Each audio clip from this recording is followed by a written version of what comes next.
How do you find purpose? How do you find purpose in life? I was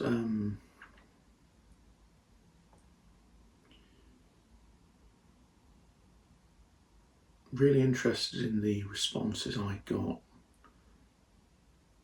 posting a video last week about making connections and how you could reconnect with your painting practice. And off the back of that, I thought I would perhaps set up a YouTube channel where I could just post my thoughts for the week, or every so often, in the hopes that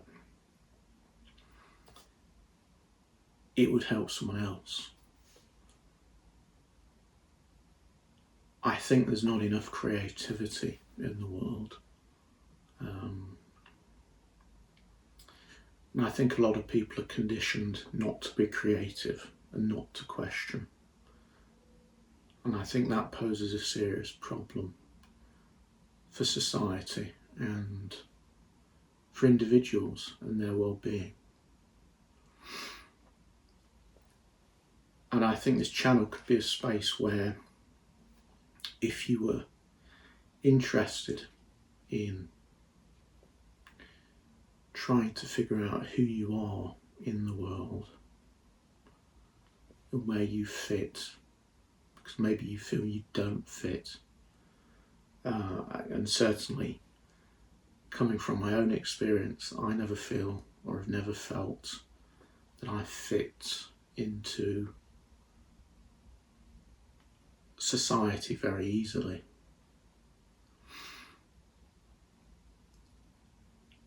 So I think it's important that you understand how you can leverage your creativity. And I don't just mean, you've always felt like you can create, you can make.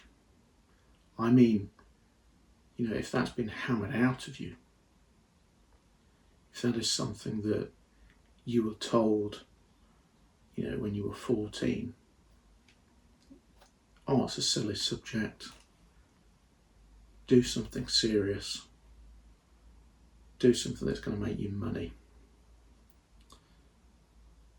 I used to see a lot of students, mature students, they'd come and they would be 50, 60, and creativity was something that would always have been bubbling up under the surface, but they didn't know how to apply it, and they didn't know how to leverage it for themselves. So really, I want this space to be somewhere where we can grow together, and somewhere that you can come to slow down, to figure out how you can spark off that creativity again in your life. So when I speak about finding purpose, really that's what I'm talking about. It's that journey of finding your creative language. And it's a funny thing as a painter. You can have influences, you can have mentors, you can have friends who paint, but it's still always a very personal journey.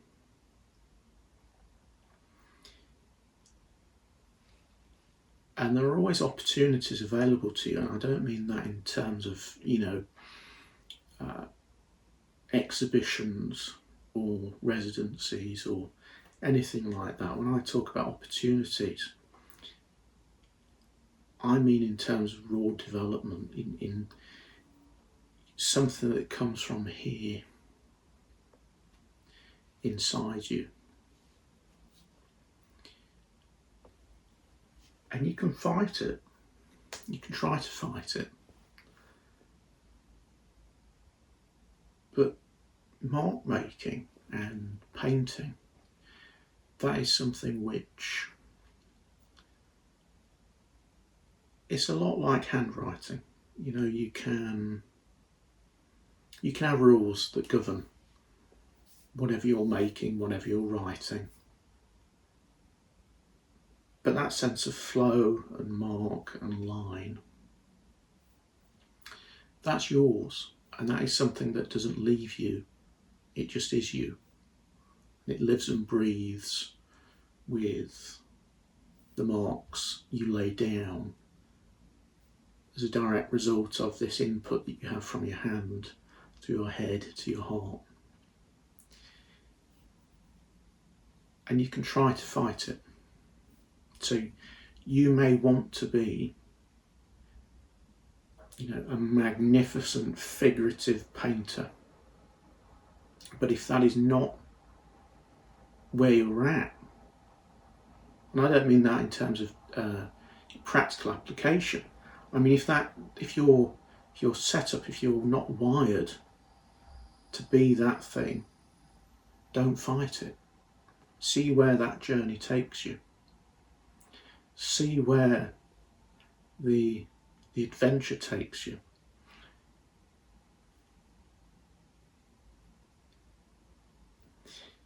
That is one of the things that, you know, that could be a big stumbling block. How am I harnessing my language? What is my purpose? If I want to do something and I can't do it, I don't feel like doing it, or I like the idea better than when I'm doing it, what's the point? You need to find the autonomy to be able to say, I'm doing this because I want to do it, because it satisfies a curiosity within me, or it helps me to understand who I am in this world. So if you are trying to find a purpose and you're trying to be creative about it, and it's something perhaps you want to work on within a painting practice,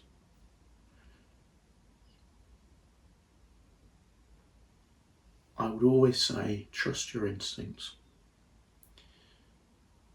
Don't look at what other people are doing.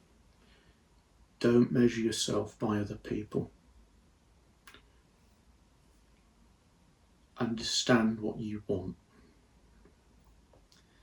And you may not know what that thing is for years.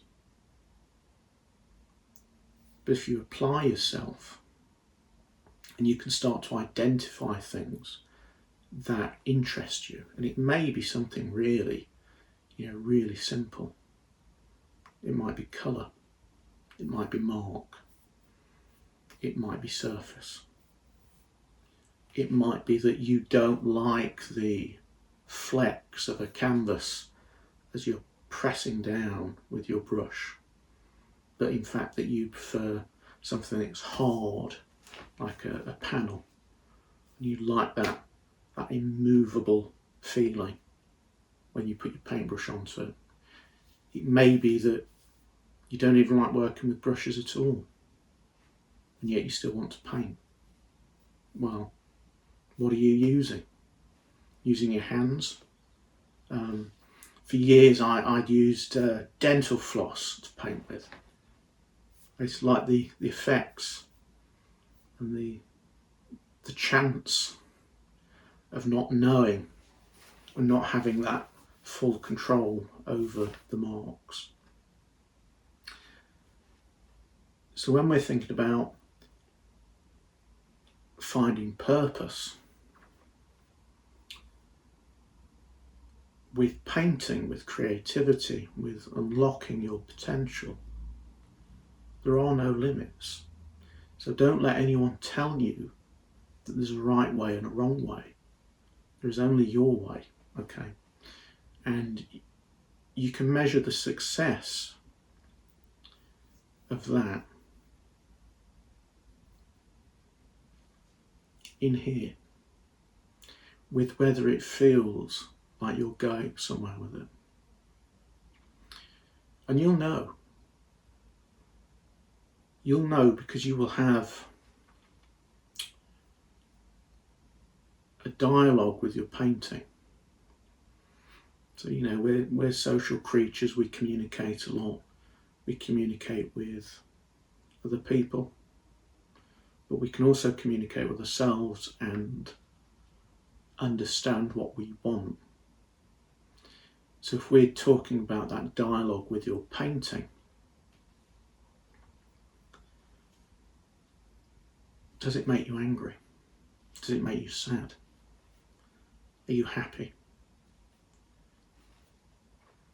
These may seem very simple things, but when you're intuitively finding your way, you have to take small steps. I'm quite ruthless with my work in that if it's not doing what I want it to do, it gets destroyed.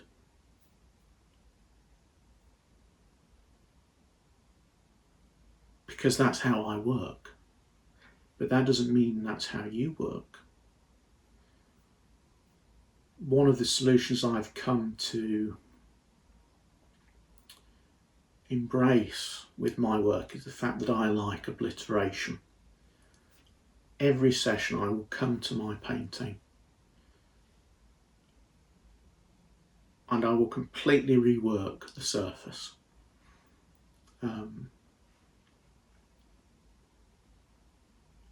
And that leads to opportunities.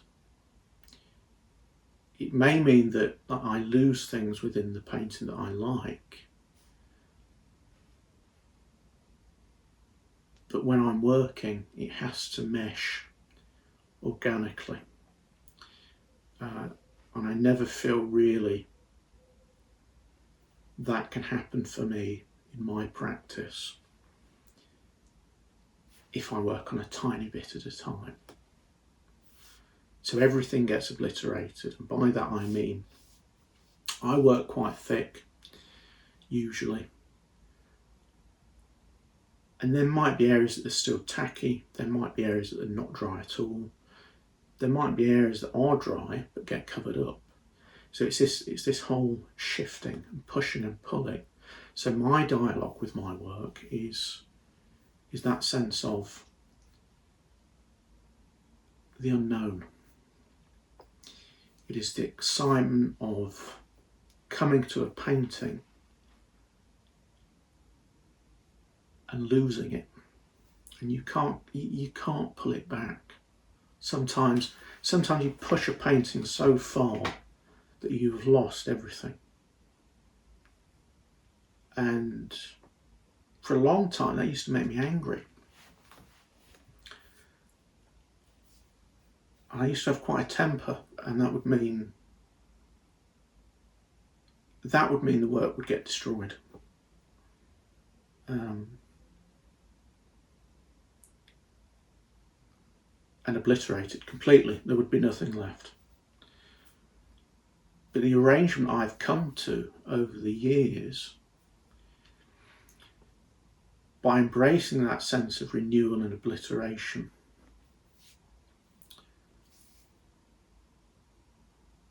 I can come to a painting, have that dialogue with it, have that conversation. What is working, what's not working? And it's not about what can be fixed.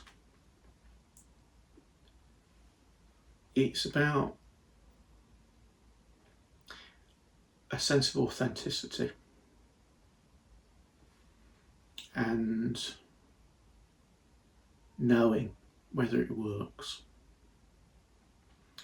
whether the painting is talking at you, or whether it's saying something to you, whether you're having this conversation in tandem with it. Because you can talk to the painting and it will say nothing, and the painting can talk to you and you won't hear it. But when you get into sync and you are communicating, you're each communicating. I said this in my last video, that the painting is an entity, right? And you have to understand each other. And that's the journey. And you can find a lot of purpose there. So what I'm really curious about is where you're at in your practice. Have you taken some steps to try and find that purpose, to try and connect creatively? Are you hitting any roadblocks? I'd love to hear from you. Maybe it's something I could incorporate into future videos.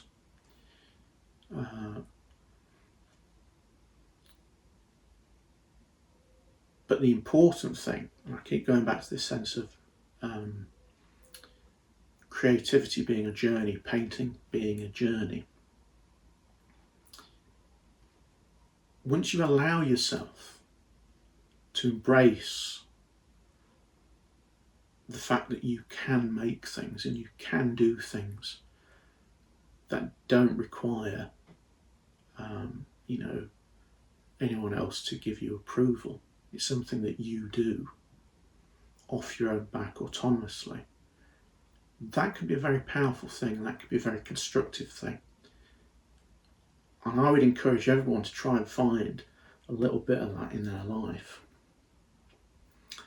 in whatever shape that may take. But the one thing I want to leave you with today is just know that you are able to do things that you could never dream of if you allow yourself to do it.